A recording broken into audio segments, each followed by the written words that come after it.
kasih Bu. Waktu saya serahkan kepada Ibu Deborah untuk mengambil alih. Silakan Bu Deborah.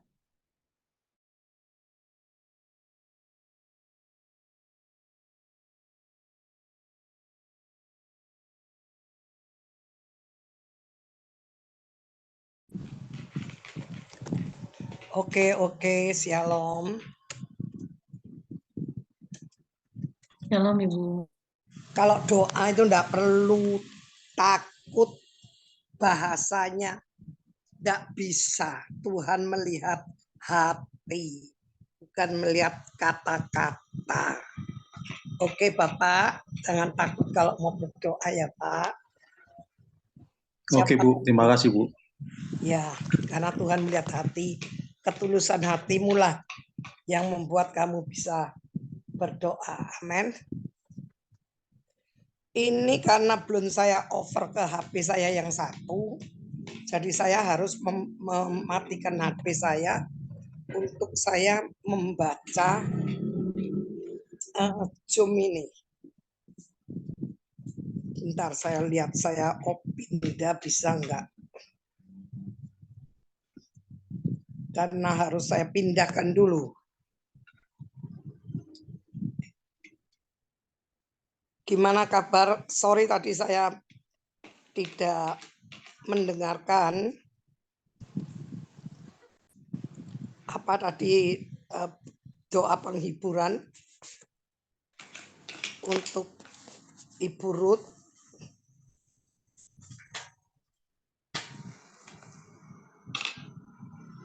Karena saya tadi lagi di jalan.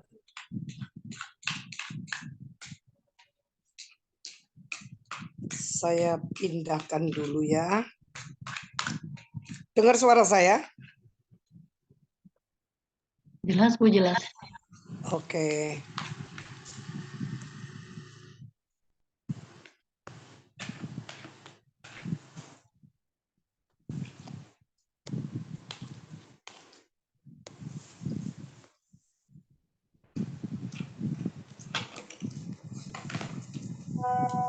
Bisa saya pindahkan.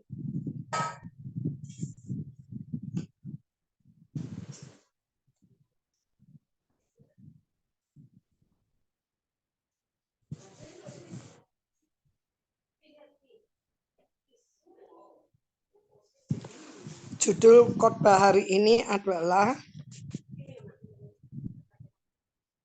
apa Bu Ayu? Dapatkan intinya. Dapatkan intinya.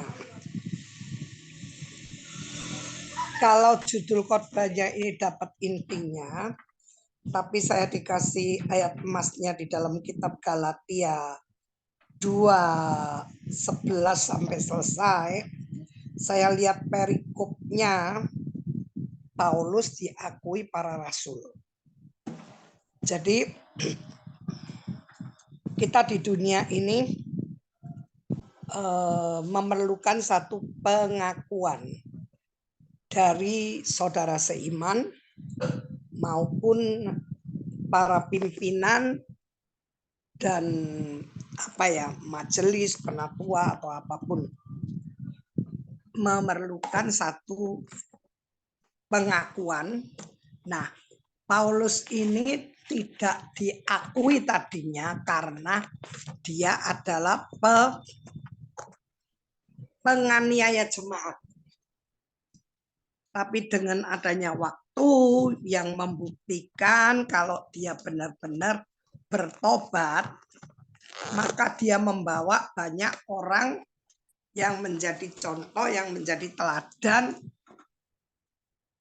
di mana mereka bisa kerja sama-sama dengan Paulus.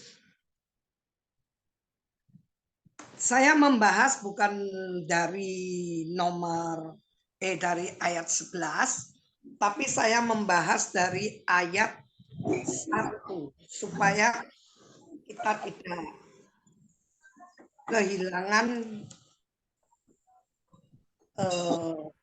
pengertian. Jadi Galatia 2 ayat 1, kemudian setelah lewat 14 tahun, aku pergi pula ke Yerusalem dengan Barnabas dan Titus pun kubawa juga. Ayat 2, aku pergi berdasarkan suatu pernyataan dan kepada mereka kubentangkan Injil yang kuberitakan di antara bangsa-bangsa bukan Yahudi dalam percakapan tersendiri kepada mereka yang terpandang, supaya jangan dengan percuma aku berusaha atau telah berusaha. Tetapi kendati Titus yang bersama-sama dengan aku adalah seorang Yunani, namun ia tidak dipaksa untuk menyunatkan dirinya. Jadi saudara yang kekasih, sekarang ini ada penginjilan, namanya penginjilan pemuritan Paulus, Timotius ke Titus. Penginjilan yang murid memuridkan itu dari Malaysia. Dari Malaysia, tetapi orangnya yang melayani kebanyakan orang India. Dan itu di Indonesia gratis Bapak Ibu.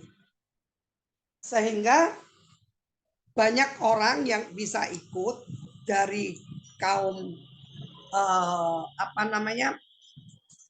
aktivis, pendeta atau siapapun. Kita dikasih buku, kita 1 tahun itu bisa 3 kali, 1 pertemuan 3 hari. Kita diinapkan di satu penginapan yang membuat kita benar-benar bisa mendengarkan dengan serius. Nah, di dalam kitab Galatia ini, Paulus diakui para rasul. Inti daripada yang diinginkan oleh tim adalah judulnya inti daripada kekristenan, inti daripada pelayanan, inti dari apapun juga. Setelah saya bacakan tadi dari ayat 1, 2, dan 3, saya menggarisbawahi yang ayat 3.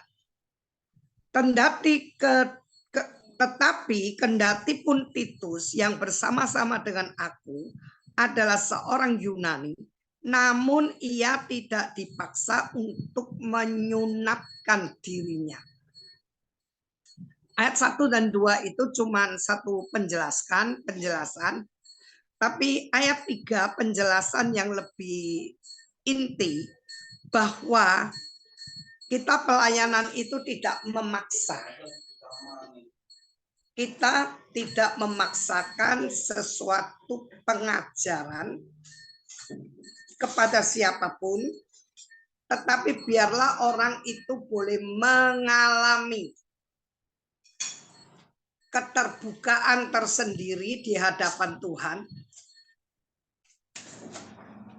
Tuhanlah yang membuka, yang tertutup di dalam loh hati kita, mata rohani kita, itu disingkapkan satu persatu sehingga yang tadinya kita tidak mengerti menjadi mengerti, yang tadinya kita tidak mau terima, kita akhirnya mau terima.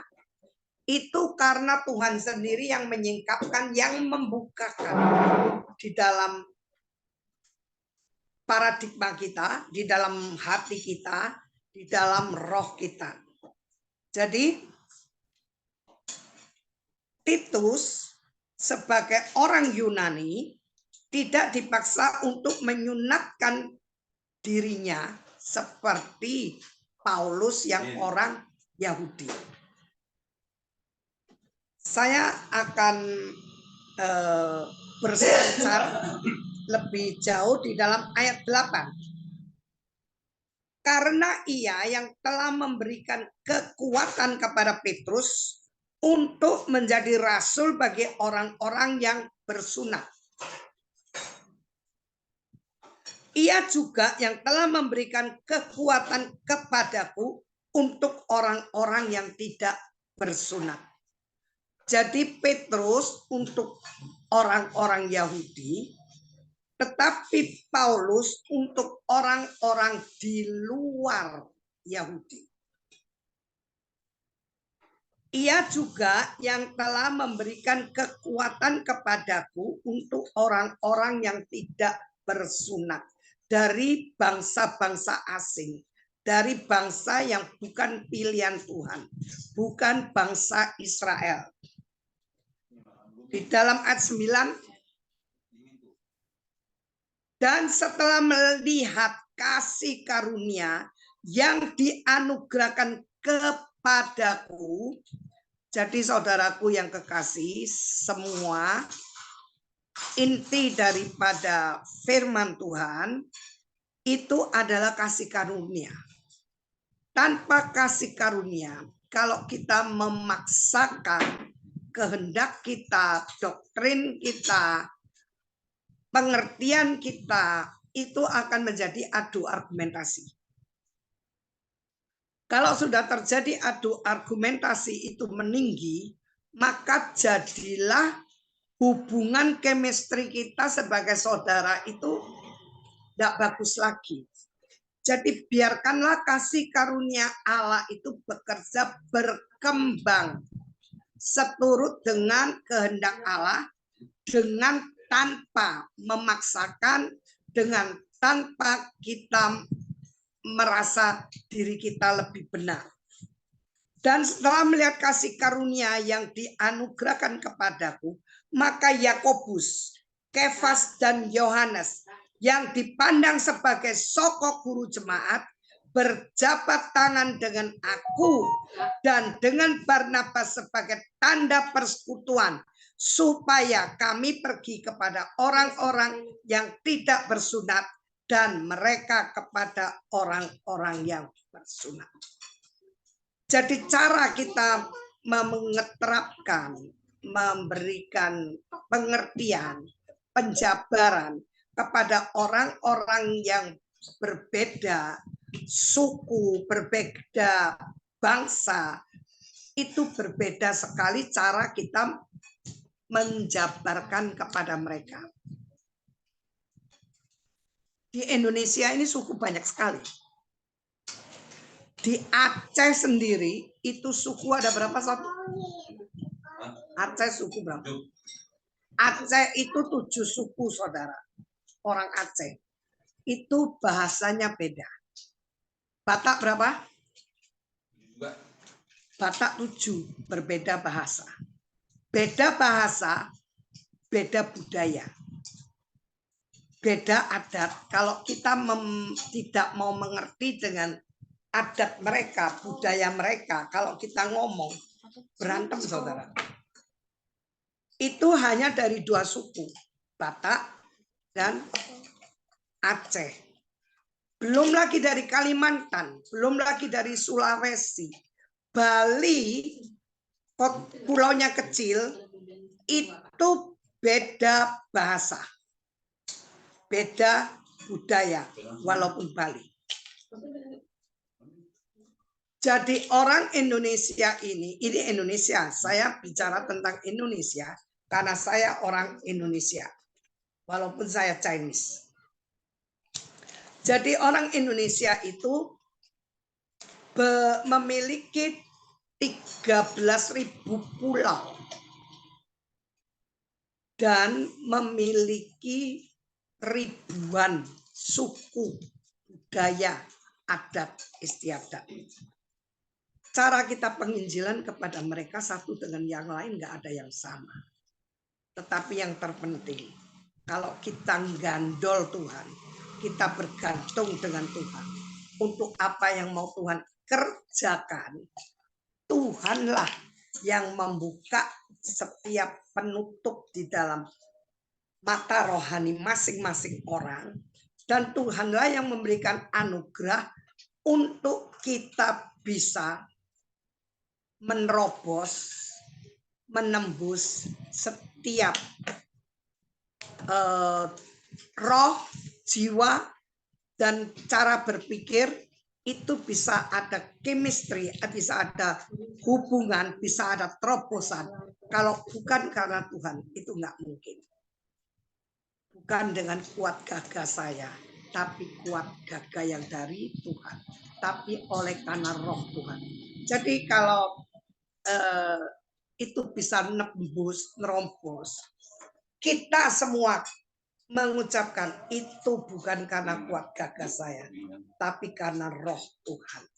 Karena walaupun kita fasih lidah, walaupun kita punya pengertian yang oke, walaupun semua oke, tapi kalau telinga pendengaran roh kita ditutup, mata rohani kita ditutup, semua orang memberikan pengajaran apapun, kalau bukan Tuhan yang menyingkapkan, tidak akan bisa ada pengertian dan pengetahuan bagi orang yang mendengarkan. Saya ada satu teman yang sulit sekali untuk menerima paradigma kita, pengajaran kita. Jadi sekarang kita ini pasrah bongkoan kepada Tuhan. Yang terpenting kita menyampaikan kebenaran, bagaimana nanti Roh Kudus memasak dalam hidup orang itu, menjabarkan dalam hidup orang itu, sehingga Tuhan yang membuka pengertian pengetahuannya pada waktu mereka berdiam diri. Pada waktu dia diam, Tuhan yang membukakan satu persatu.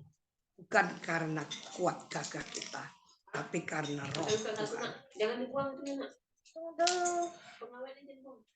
Kita melihat di dalam Kisah 20 ayat 24. Bu Ayu tolong bacakan.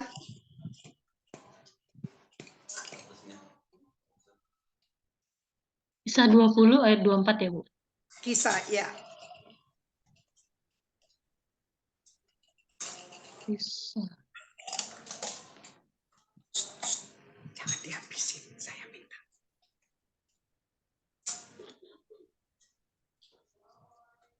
Ya, tolong bacakan. Kisah 20 ayat 24. Ya. Tetapi aku tidak menghiraukan nyawaku sedikit pun, asal saja aku dapat mencapai garis akhir dan menyelesaikan pelayanan yang ditugaskan oleh Tuhan Yesus kepadaku untuk memberikan kesaksian tentang Injil kasih karunia Allah. Amin. Amin. Inti daripada Kisah 20 ayat 24 dikatakan, tetapi aku tidak menganggap hidupku berharga bagi diriku, supaya aku dapat menyelesaikan tugasku dan pelayanan yang kuterima dari Tuhan Yesus. Jadi mandat, tugas, kewajiban yang diberikan kepada kita itu supaya kita ini bisa menyelesaikan untuk bersaksi tentang kabar baik, tentang kasih karunia Tuhan kepada setiap orang, kepada setiap masing-masing pribadi orang, kepada siapapun, supaya pengajaran, pengertian, pengetahuan yang Tuhan taruh dalam hidup kita, kita bisa menembusi hati orang-orang itu. Saudara, kalau saya lihat di dalam YouTube, banyak sekali orang Islam yang bertobat ke Mekah. Mereka datang 4 kali ketemu Yesus jadi Kristen. Mereka ibadah ketemu Yesus jadi Kristen. Mereka puasa ketemu Yesus. Itu banyak sekali. Bukan cuma dari Islam, tapi ada yang dari Hindu, ada dari bermacam-macam suku yang tadinya bukan Kristen. Saya bukan karena pendeta, Saya bukan karena ini dari itu. Pokok alasannya macam-macam, bukan karena ada orang Kristen yang bicara dengan dia. Saudaraku, ini karena kedatangan Tuhan kedua kali sudah dekat, maka Tuhan menginginkan satu orang pun jangan sampai binasa, supaya semua orang memperoleh hidup yang kekal. Nah, memperoleh hidup yang kekal ini tidak mudah, saudara. Kalau dia tidak menerima Kristus sebagai juru selamat. Mari kita membawa diri kita masing-masing di dalam ayat 24 ini, supaya aku dapat menyelesaikan tugasku dan pelayanan yang kuterima dari Tuhan Yesus untuk bersaksi tentang kabar baik, tentang kasih karunia Tuhan, tentang Injil kasih karunia Allah. Saudara, kalau kita menginjilin orang, itu adalah sudah tugas kewajiban kita karena kita berhutang darah dengan dia. Dia menebus kita sampai titik darah penghabisan. Kita menginjilin orang, melayani orang, belum sampai meneteskan darah. Tapi kita merasa sudah kayak gimana pelayanan kita, gimana. Saudara, kembali lagi kita, Tuhan melihat hati. Walaupun orang itu baru menerima Yesus Kristus sebagai Tuhan, tetapi kalau dia benar-benar bertobat, belum banyak menerima pengajaran, belum banyak menerima pengetahuan, pengertian, tetapi satu dia beriman, dia mendoakan orang lain dalam nama Yesus, orang itu langsung dilepaskan dari kuasa gelap. Padahal dia juga baru dilepaskan dari kuasa gelap. Dia beriman. Baru seminggu didoakan kelepasan. Sekarang dia karena sukacita. Ada orang dirasuk setan. Dia dengan punya iman kepada Yesus Kristus. Dia mendoakan. Dan orang itu juga dibebaskan. Saya lanjutin. Di dalam Galatia 2 ayat 11. Tetapi waktu Kefas datang ke Antiokhia, aku berterus terang menentangnya. Sebab ia salah. Ayat 12, tolong Bu Ayu bacain.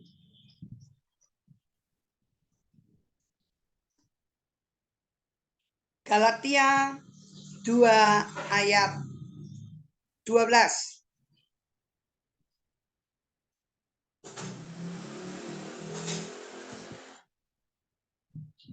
Galatia 2 ayat 12. Ya. Karena sebelum beberapa orang dari kalangan Yakobus datang, ia makan sehidangan dengan saudara-saudara yang tidak bersunat. Tetapi setelah mereka datang, ia mengundurkan diri dan menjauhi mereka karena takut akan saudara-saudara yang tidak bersunat, yang bersunat. Saudara, kita ini melayani jangan dengan kemunafikan. Kita ingin diakui dari saudara kita seiman. Kita juga ingin diakui di dalam pelayanan kita. Jadilah kita apa adanya. Jangan dengan kemunafikan supaya dilihat baik. Tuhan bukan cuma tidak menyukai kemunafikan, bahkan Tuhan tidak memberkati orang yang pelayanan pakai topeng. Tuhan tidak menyukai orang pelayanan pakai topeng.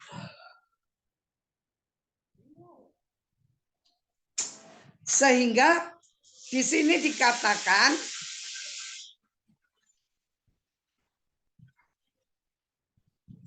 karena makan sehidangan dengan saudara-saudara yang tidak bersunat. Saudara, kita kalau melayani orang dari suku apapun, bangsa apapun, adat istiadat apapun, seperti Yesus dengan makan. Kalau kita tidak melayani seperti apa yang diinginkan Tuhan Yesus, maka apa yang kita kerjakan itu akan tidak sempurna, karena kalau dengan makan, cara berpikirnya kita itu oke, orang yang kita ajak ngomong juga oke, bisa menerima apa adanya. Dan di dalam mereka diajak ngobrol tentang masalah apapun, pada waktu makan, itu bisa ada terobosan. Orang berbisnis pun segala sesuatunya pada waktu meeting makan. Semua meeting makan. Sama seperti Yesus. Yesus mengajar juga dengan mari kita makan. Cara yang dilakukan oleh Yakobus, dari kalangan Yakobus datang, ia makan sehidangan dengan saudara-saudara yang tidak bersunat. Jadi waktu Kefas datang ke Antioquia, Kefas itu Petrus, saudaraku, aku berterus terang menentangnya, Pak, sebab ia salah.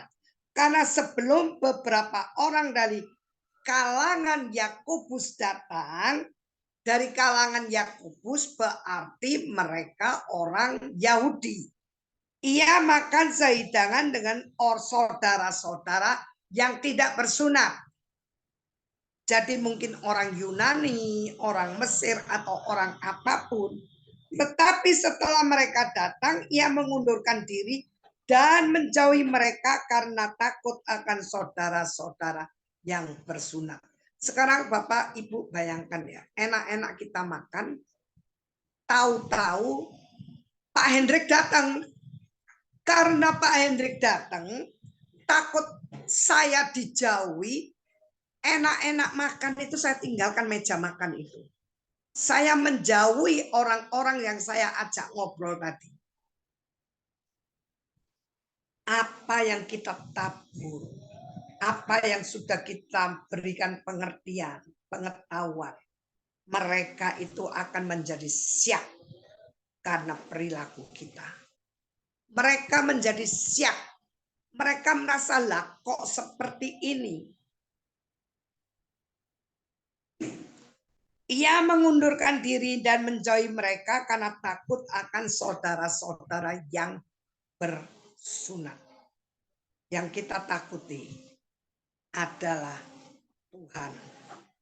Kalau kita berlaku salah, takut dan gentar, kerjakanlah keselamatanmu. Itu kita takut dan gentar. Tapi menghadapi apapun yang Tuhan sudah berikan mandat dan tanggung jawab dalam hidup kita, kita nggak usah takut. Ayat 13. Dan orang-orang Yahudi yang lain pun turut berlaku munafik dengan dia, sehingga Barnabas sendiri turut terseret oleh kemunafikan mereka. Dua spirit. Satu, menjadi pengikut Yesus. Dua, kemunafikan. Ujung-ujungnya kalau kemunafikan ini diteruskan akan menjadi satu kebodohan dan ujung-ujungnya akan menjadi kita memungkiri Yesus. Barnabas sendiri pun turut terseret dari kemunafikan mereka. Karena apa? Karena yang berbuat ini Kefas, Petrus. yang dikatakan oleh Yesus, engkau adalah batu karang. Dan lewat hidupmu akan berdiri gereja. Kefas sudah bertingkah laku seperti yang tidak mengenal Tuhan. Ayat 14, Bu Ayu tolong bacakan. Ayat 14. Tetapi waktu kulihat bahwa kelakuan mereka itu tidak sesuai dengan kebenaran Injil, aku berkata kepada Kefas di hadapan mereka semua, jika engkau seorang Yahudi, hidup secara kafir dan bukan secara Yahudi, bagaimanakah engkau dapat memaksa orang saudara-saudara yang tidak bersunat untuk hidup secara Yahudi? Coba perhatikan ya saudara. Waktu aku melihat, Paulus katakan, bahwa kelakuan mereka itu tidak sesuai dengan kebenaran Injil. Aku berkata kepada Kefas di hadapan mereka semua, jika engkau seorang Yahudi hidup secara kafir dan bukan secara Yahudi, bagaimanakah engkau dapat memaksa saudara-saudara yang tidak bersunat untuk hidup secara Yahudi? Jadi kehidupan kita itu tidak bisa kita paksakan pada orang lain. Satu. Yang kedua, pengertian, pengetahuan orang itu belum nyampe seperti apa yang kita dapatkan, tidak perlu kita memaksakan kepada mereka untuk mereka itu mengerti dan menerima pengertian yang dari kita. Jadi kita berikan aja itu pengajaran, tetapi kalau mereka belum bisa nerima, masih ngeyel dengan berbagai argumentasi, itu lebih baik kita diam. Karena kalau kita tidak diam, di sini hujan keras, saya kedinginan, Bu Ayu. Ya, Bu. Nah, kalau kita memaksakan, maka jadilah adu argumentasi yang ujung-ujungnya terjadi klik perpecahan di jiwa kita, di roh kita. Karena apa? Seperti yang dikatakan oleh Paulus kepada Kefas. Tetapi waktu kulihat bahwa kelakuan mereka itu tidak sesuai dengan kebenaran Injil, aku berkata kepada Kefas di hadapan mereka semua, jika engkau seorang Yahudi hidup secara kafir dan bukan secara Yahudi, bagaimanakah engkau dapat memaksa saudara-saudara yang tidak bersunat untuk hidup secara Yahudi? Karena apa? Karena mereka makan sehidangan dengan orang-orang yang bukan Yahudi, itu mereka makan makanan haram. Tetapi setelah Paulus datang, semua datang, mereka langsung meninggalkan meja makan itu, pura-puranya mereka tidak ikut makan, padahal tadinya makan. Nah, bagaimana tanggapan respon teman-teman yang di meja makan itu pada waktu mereka pergi dari meja itu, meninggalkan meja itu, seolah-olah dengan tidak sengaja, padahal itu disengaja. Ayat 16. Kamu tahu bahwa tidak seorang pun yang dibenarkan oleh karena melakukan hukum Taurat. Jadi mereka meninggalkan meja itu karena mereka ketemu dengan saudara-saudaranya yang Yahudi itu ditegur oleh Paulus. Kamu tahu bahwa tidak seorang pun yang dibenarkan oleh mereka oleh karena melakukan hukum Taurat, tetapi hanya oleh karena iman dalam Kristus Yesus. Sebab itu kami pun telah percaya kepada Kristus Yesus supaya kami dibenarkan oleh karena iman dalam Kristus dan bukan oleh karena mereka melakukan hukum Taurat. Sebab tidak ada seorang pun yang dibenarkan oleh karena mereka melakukan hukum Taurat.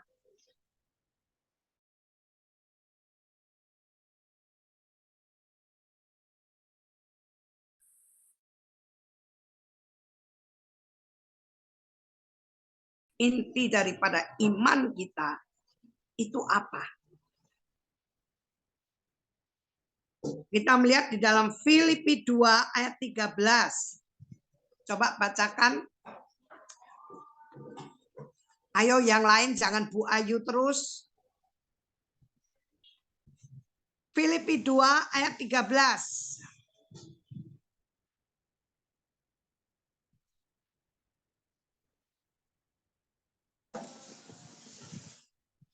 Ya. Mari bacakan Bu Ayu kalau nggak ada. Filipi 2 ayat 13. Karena Allah lah yang mengerjakan di dalam kamu baik kemauan maupun pekerjaan menurut kerelaannya. Amin. Tidak ada seorang pun yang menganggap dirinya oke, banyak belajar. S1, S2, S3, profesor, dokter, apapun.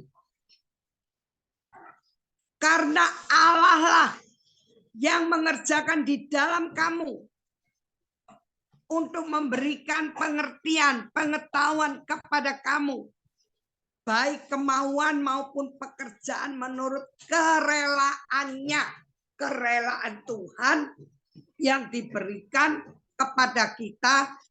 Sehingga kalau kita menjadi lebih daripada yang lain, itu Allah yang mengerjakan di dalam kita, bukan karena kebaikan kita, bukan karena kemampuan kita.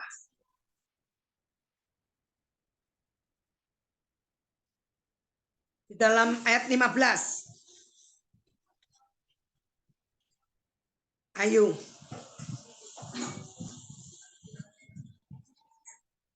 Filipi 2 ayat 15. Filipi 2 ayat 15. Supaya kamu tiada beraib dan tiada bernoda, sebagai anak-anak Allah yang tidak bercela di tengah-tengah angkatan yang bengkok hatinya dan yang sesat ini.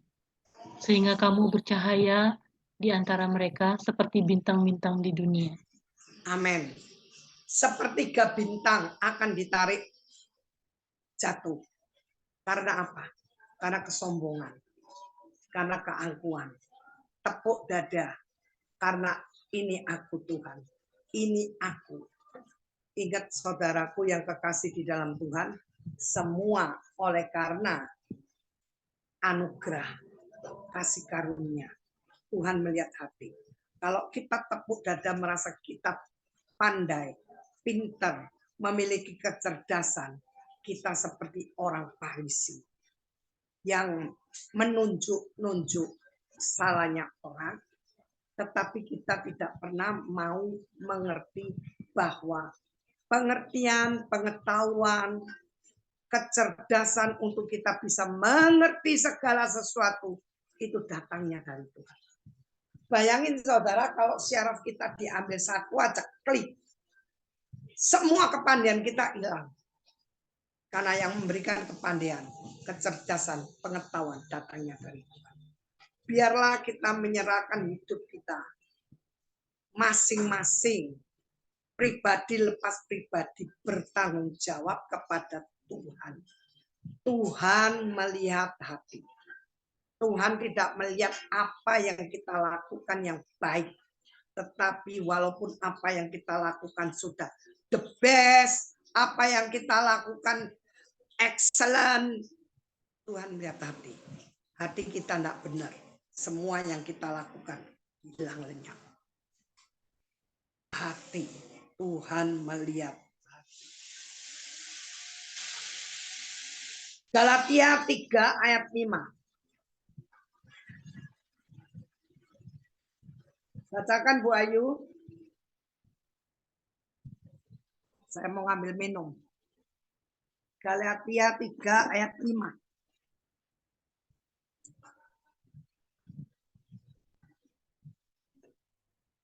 Galatia 3 ayat 5. Galatia 3 ayat 5. Jadi bagaimana sekarang?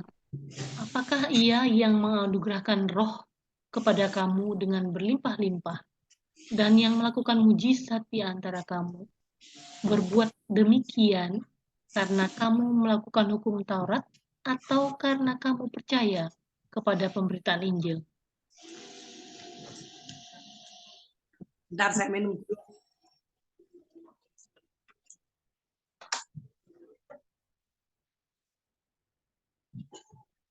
Jadi bagaimana sekarang? Apakah Ia yang menganugerahkan roh kepada saya, kepada kamu dengan berlimpah-limpah dan yang melakukan mujizat-mujizat di antara kita semua, berbuat demikian karena kamu melakukan hukum Taurat atau karena kamu percaya kepada pemberitaan Injil. Pemberitaan Injil damai sejahtera. Pemberitaan Injil kesukaan. Pemberitaan Injil dari surga. Bagaimana kita jawab? Dari hukum Taurat ataukah kita percaya karena pemberitaan Injil damai sejahtera, Injil sukacita dari Kristus.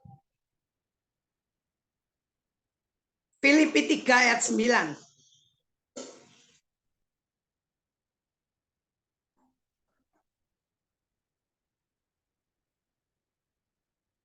Filipi 3 ayat 9.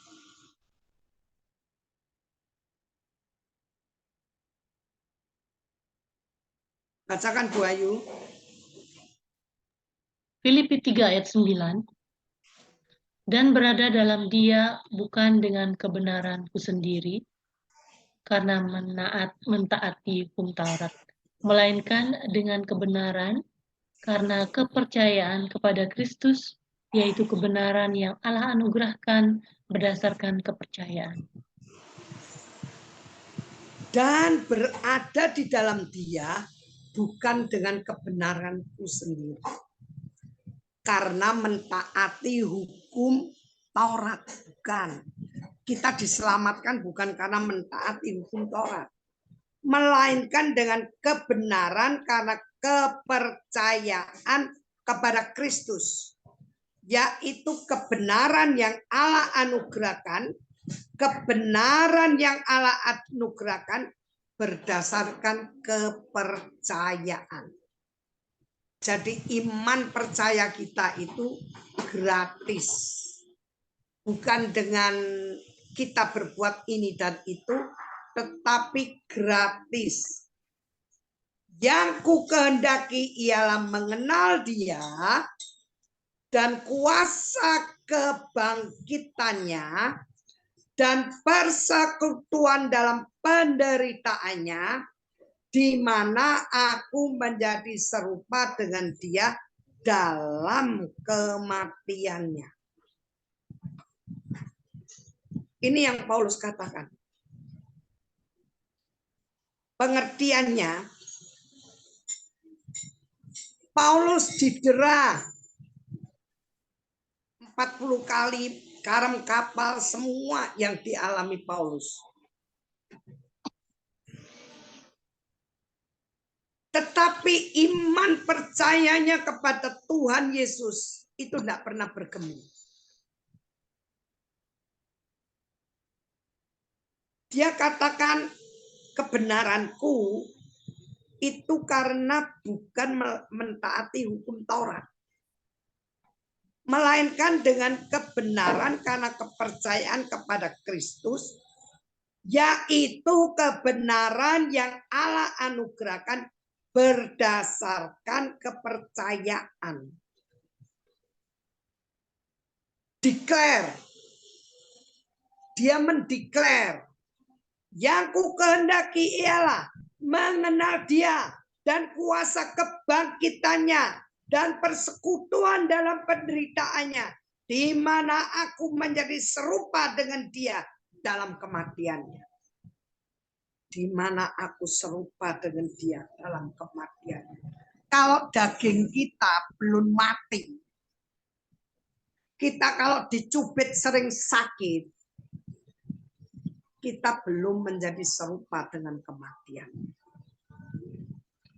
Apa-apa kalau kita ngomong, kalau ya saya itu seperti ini, saya seperti ini, saya nggak bisa, saya nggak terima. Itu bukan kasih Kristus. Kamu kenal saya lama kan? Kan kamu ngerti karakter saya. Kalau saya dibeginikan, dibegitukan, wow, saya pasti emosi marah. Itu dagingnya belum mati. Dia menyalibkan Tuhan kedua kali. Karena hidupnya tidak menjadi saksi. Yang dia ungkapkan terus dagingnya, tidak mampu, tidak bisa, perasaannya. Apapun yang dari daging. Tetapi kalau Petrus katakan, di mana aku menjadi serupa dengan dia dalam kematiannya. Saudaraku, yang kekasih di dalam Tuhan, di dalam dunia pun, kalau kita melayani, belum berkorban seperti Kristus, itu penilaian roh kurang. Dengan apa? Dengan apa yang kita layani tidak menjadi berkat buat mereka. Tapi kalau daging kita sudah dimatikan, kita melayani benar-benar dengan kekuatan Allah, dengan kuasa Allah, karena Tuhan menghendaki pelayanan di akhir zaman ini dengan kuasa dan perkataan dan kuasa. Perkataan dan kuasa. Dalam nama Yesus sembuh, sembuh. Dalam nama Yesus hujan berhenti, hujan berhenti. Perkataan dan kuasa. Bukan untuk menyombongkan diri. Karena di dalam diri kita, kita pasti tahu bahwa kita sombong atau enggak.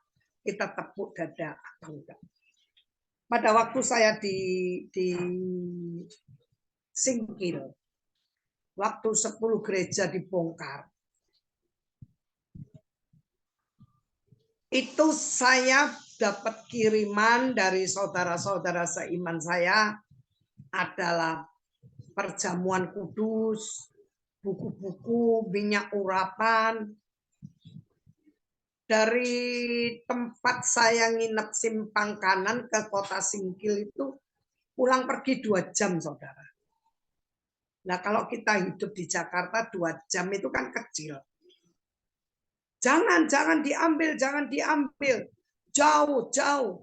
Ini nanti jam berapa sih? Ini masih jam berapa saya bilang? 2 jam. Alah 2 jam. Sudah kita ambil. Nah, saya waktu itu sewa mobil. Nggak ada AC-nya. Hujan badai. Bapak Ibu kan ngerti ya, kalau mobil nggak ada AC-nya, kita buka jendela, mobil itu seperti dipontang-panting angin, apalagi waktu itu hujan badai.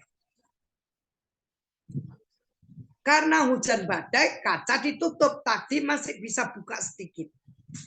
Karena hujan badai, kita nggak bisa tutup. Akhirnya ditutup semua, kaca mengembun. sopir tidak bisa melihat ke depan. Karena seperti itu, saya sebagai pimpinan angkat tangan di dalam nama Yesus. Aku anak Tuhan Yesus. Mau ke Singkil. Aku minta Tuhan. Dari Singkil pulang pergi. Tidak ada hujan badai. Aku minta di dalam nama Yesus. Malaikat, aku minta engkau hentikan hujan badai. Mulai sekarang sampai aku pulang pergi balik lagi ke simpang kanan. Tidak ada hujan badai. Saudara, itu hujan badai keras sangat. Tiba-tiba langsung berhenti. Sopirnya itu sampai ngomong gini. Wih, hebat sekali Ibu. Bisa menghentikan hujan. Bisa menghentikan badai. Bukan saya, Pak. Bukan saya. Ibu tadi yang ngomong. Ibu tadi yang merintahkan hujan berhenti. Pak, itu Tuhan Yesus, bukan saya. Yang kedua kali, pada waktu saya dari Jakarta mau ke Cirebon, hanya dalam waktu berapa jam, hujan badai juga, kita bertiga, sopir, itu dokter, 2 teman saya. Saya tengking dalam nama Yesus, hujan badai berhenti. Berhenti. Sampai sopirnya yang namanya dokter ini, wih hebat Mami, keren ya, bisa ini ya, ini. Saudara, kita itu bukan keren-kerenan, bukan dipuji, tapi kapan kita menggunakan kuasa dalam perkataan itu untuk supaya nama Tuhan dipermuliakan. Malaikat memang menjadi hamba-hamba kita, malaikat menjadi pesuruh kita. Pada waktu kita membutuhkan, kita suruh mereka. Amin. Itu semua menjadi teduh. Pulang pergi dengan selamat.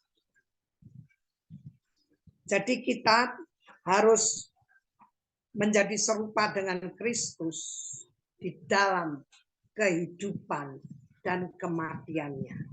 Bukan saja kita menjadi serupa dengan Kristus di dalam kehidupan dan kematiannya, tetapi di dalam perkataan yang berkuasa. Karena firman Tuhan katakan, di mulutmu ada kuasa. Dan Tuhan memberikan kuasa itu di mulut lidah kita. Perkatakan dengan iman, itu pasti terjadi. Filipi 3 ayat 10. Bu Ayu.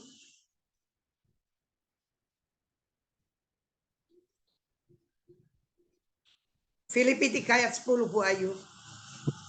Filipi 3 ayat 10. Yang ku kehendaki ialah mengenal Dia dan kuasa kebangkitannya dan persekutuan dengan penderitaannya, di mana aku menjadi serupa dengan Dia dalam kematiannya. Kembali lagi di dalam ayat 10 menceritakan tentang persekutuan di dalam kuasa kebangkitannya, persekutuan dalam penderitaannya, di mana aku menjadi serupa dengan Dia dalam kematiannya. Kalau daging kita tidak mati, kita tidak bisa menyiarkan, kita tidak bisa membagikan kuasa kebangkitan. Kita tidak bisa memberikan kepada siapapun persekutuan dalam penderitaan. Kuasa kebangkitan itu tidak akan terjadi. Kita harus mati lebih dulu. Mati lebih dulu. Daging kita. Baru kita bisa melakukan seperti apa yang Yesus lakukan di bumi. Ayat 17. Galatia 2 ayat 17.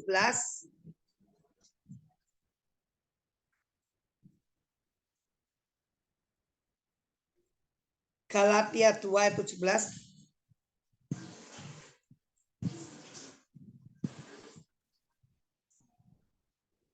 Galatia 2 ayat 11. 17. Oh, sorry.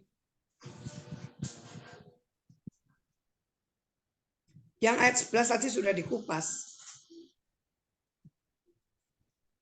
Galatia ayat 17. 2 ayat 17.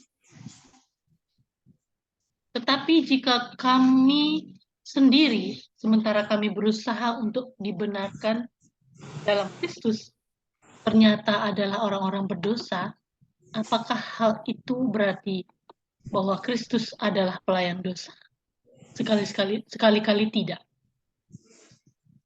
Tetapi jika kami sendiri, sementara kami berusaha untuk dibenarkan dalam Kristus, ternyata adalah orang-orang berdosa, apakah hal itu berarti bahwa Kristus adalah pelayan dosa? Sekali-kali tidak.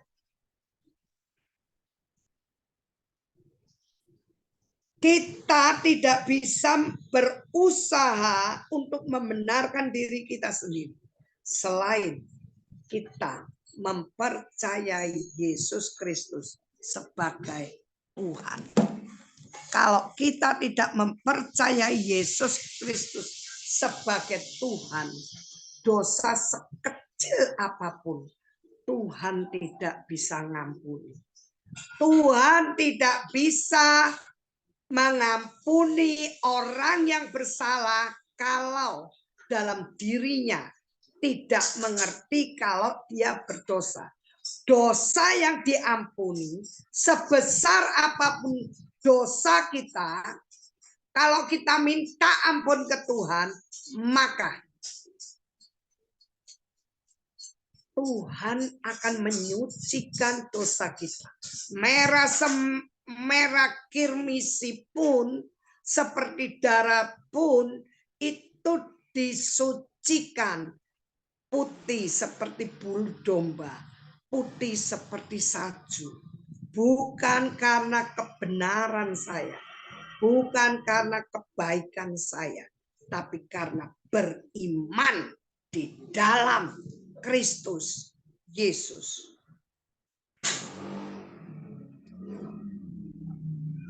Bahwa Kristus adalah pelayan dosa, sekali-kali tidak. Tuhan Yesus membenci dosa, tetapi tidak membenci saudara dan saya sebagai manusia. Maka Tuhan Yesus itu mau turun ke bumi karena tahu saudara dan saya tidak bisa melakukan apapun selain berdosa lagi, dan berdosa lagi. Tanpa dia turun sebagai manusia di rahim Maria, tanpa dia merelakan dirinya dipaku di kayu salib sampai tetes darah penghabisan, tidak ada seorang pun yang bisa diampuni dosanya. Kita melihat akhir dari akhir zaman ini.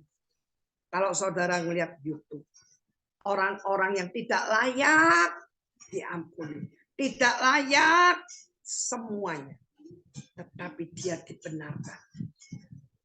Dia mengalami perubahan. Orang-orang yang kejam, yang jahat, yang menjadi pembunuh, yang menjadi penjina, yang menjadi apapun di bumi ini, begitu dia mengenal Kristus, langsung bertobat, langsung berbalik, langsung berani mati menyatakan imannya, walaupun banyak komunitasnya menjegal, komunitasnya membenci dia, bahkan ingin membunuh dia. Dia tidak ambil pusing. Dia merasa inilah harta yang terindah yang tidak akan pernah diambil dariku. Dia mempertahankan imannya, walaupun mau dibunuh, dikejar-kejar, dia tidak peduli. Satu kali Yesus, tetap Yesus. Bagaimana dengan orang Kristen yang munafik? Banyak sekali di gereja seperti itu. Sekarang ngomong merah, besok bisa hijau. Sekarang ngomong biru, besok bisa merah. Tidak ada rasa takut dan gentar kepada Tuhan. Ke gereja iya, bayar perpuluhan iya, semua iya. Tapi hidupnya memungkiri semua yang dilakukan sebagai pengikut Kristus. Tidak ada satupun yang dikerjakan sebagai pengikut Kristus.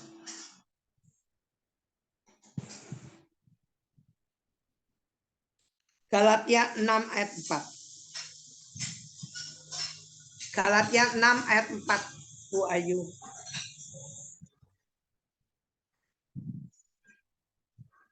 Ayat berapa, Bu? 4.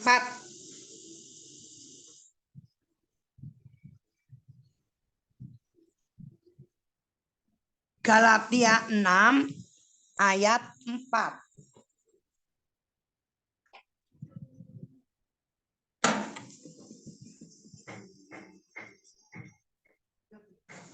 Galatia 6 ayat 4.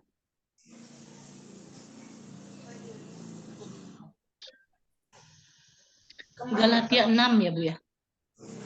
Iya betul, Ayat Galatia 4. 6 ayat 4. Galatia 6 ayat 4. Baiklah tiap-tiap orang menguji pekerjaannya sendiri, maka ia boleh bermegah melihat keadaannya sendiri dan bukan melihat keadaan orang lain. Amin. Saudaraku yang kasih, mari kita pribadi lepas pribadi memeriksa diri kita masing-masing. Apakah hidup kita ini seturut dengan kehendak Tuhan? Apakah kita ini melayani seperti Kristus melayani di dunia? Baiklah kita semua menguji diri kita masing-masing.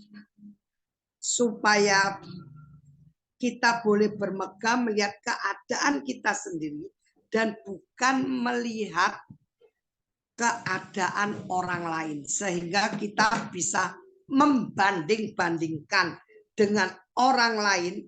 Kita mengatakan, nah gua kan nggak seperti dia. Gua kan beda. Gua kan ini, gua kan itu. Ujung-ujungnya apa? Semua yang sudah kita lakukan habis semua. Karena kita sudah merasa bahwa kita ini sudah oke.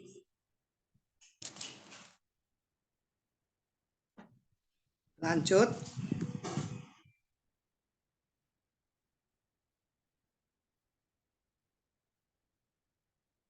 Ayat Galatia 6 ayat 13. Galatia 6 ayat 13. Galatia 6 ayat 13. Ya. Sebab mereka yang menyunatkan dirinya pun tidak memelihara hukum Taurat, tetapi mereka menghendaki supaya kamu menyunatkan diri agar mereka dapat bermegah atas keadaanmu yang lahiriah. Sebab mereka yang menyunatkan dirinya pun tidak memelihara hukum Taurat. Ingat, mereka kan sudah sunat, puasa, segala macam. Tidak memelihara hukum Taurat, tetapi mereka menghendaki supaya kamu menyunatkan diri agar mereka dapat bermegah atas keadaanmu yang lahiriah. Kita kembali di dalam Galatia 2. Kita melihat yang ayat 18.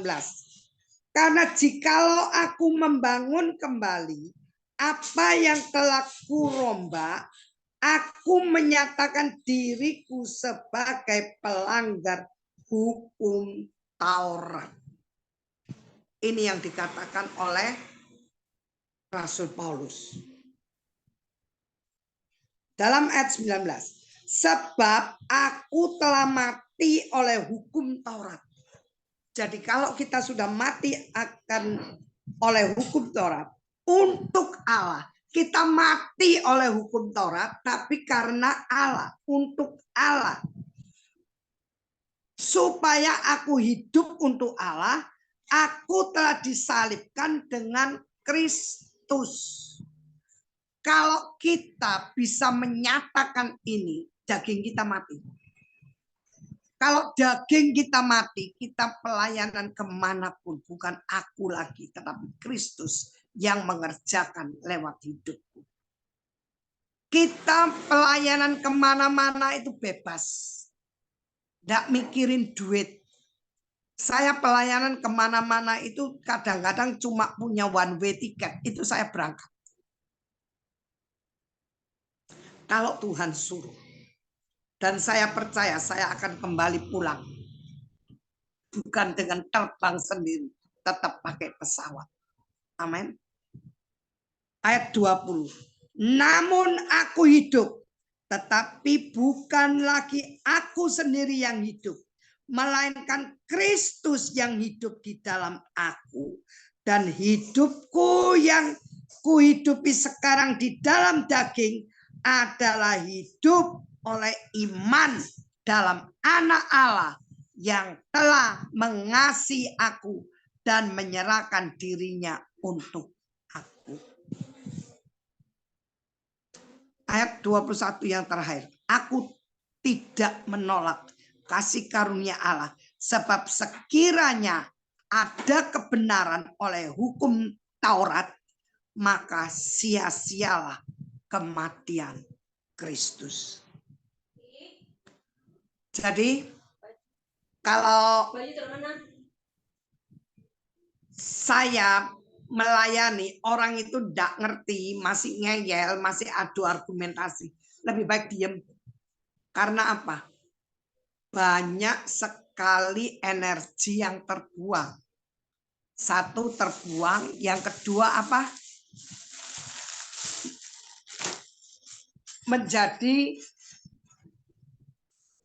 Menjadi hidup kita itu bermusuhan dengan orang karena adu argumentasi yang salah. Aku tidak menolak kasih karunia Allah, sebab sekiranya ada kebenaran oleh hukum Taurat, maka sia-sialah kematian Kristus. Saudara, kalau apa yang kita bagikan itu kasih karunia Allah, apa yang kita bagikan itu adalah kebenaran daripada Allah. Kita tidak perlu ngeyel, serahkan kepada Tuhan. Nanti Tuhan yang akan membuka di pintu hati mereka dan mereka akan berubah dan bertobat.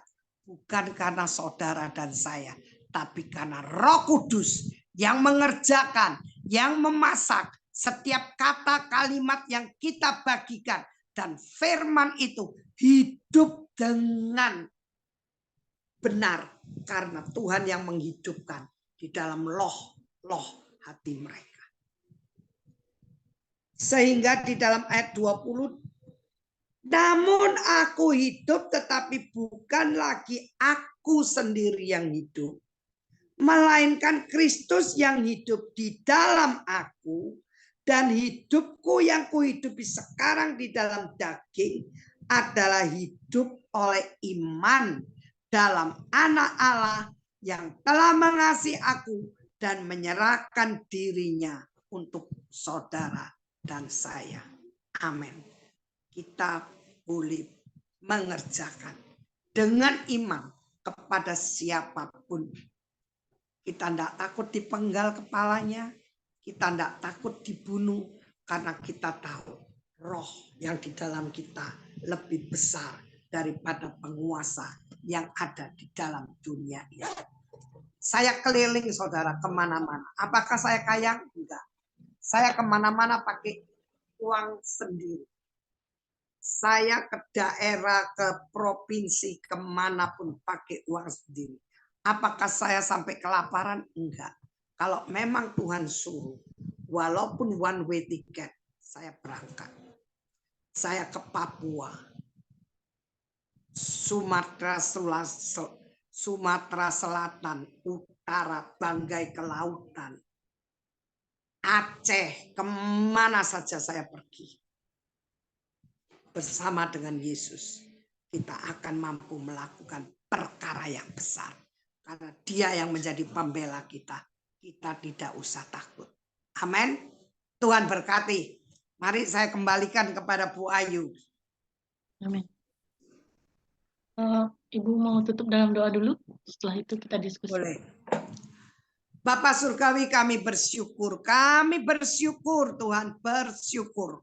Karena Engkau kami memiliki kehidupan yang kekal. Oleh karena Engkau kami boleh membalas apa yang sudah Engkau berikan dalam hidup kami Tuhan. Sehingga kami balas dengan pelayanan kami. Kami tidak perlu tepuk dada karena apa yang Kau kerjakan di dalam kami. Engkau yang mengerjakan di dalam kami. Bukan karena kami pandai. Bukan karena kebenaran kami. Tapi karena Engkau. Tolong jagai hati kami. Tuhan, firman-Mu mengatakan kepada Kain, hati-hati Kain, iblis sudah mengintip di pintu hatimu. Tuhan, jagai hati kami. Supaya apa yang kami kerjakan seturut dengan kehendak dan rencana-Mu. Bukan karena kuat gagah kami. Bukan karena kecakapan kami. Bukan karena kekayaan kami mampu melakukan semua. Tetapi Kristus yang mengerjakan dalam hidup kami.